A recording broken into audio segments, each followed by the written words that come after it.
നമുക്കിന്ന് air ഫ്രയറിൽ French fries ആക്കാം.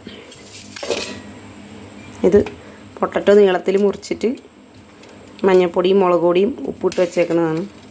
ഞാൻ അത് കാണിച്ചിട്ട് വെറുതെ എത്ര സമയം കളയണ്ടല്ലോ എന്ന് വെച്ചിട്ട്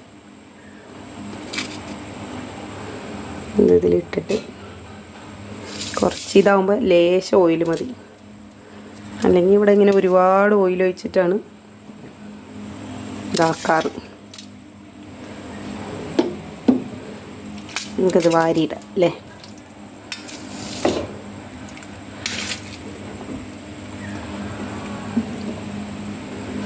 അല്ലേ കുഞ്ഞു അമ്മേനെ സഹിക്കാൻ കുഞ്ഞുണ്ട് ഇവിടെ.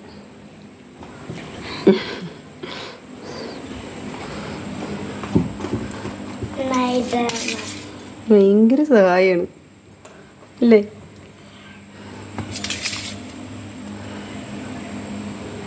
രണ്ട് ട്രിപ്പായിട്ടാക്കാം അല്ലേ. കുറച്ച് ഓയിൽ ഒഴിക്കാം. ഇവിടെ ഗീയാണ് ഒഴിക്കണം, നെയ്യ് കുറച്ച് മതി.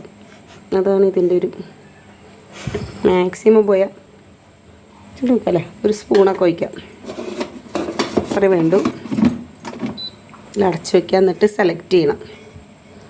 ഇത് പവർ ബട്ടൺ. ഇതിൻ്റെ ഫ്രഞ്ച് ഫ്രൈസിൻ്റെ ഓപ്ഷൻ ഉണ്ട്. നമ്മൾ ടച്ച് ചെയ്ത് അത് സെലക്ട് ചെയ്ത് വെച്ചാണ്. സെലക്ട് ചെയ്ത് കൊടുക്കണം.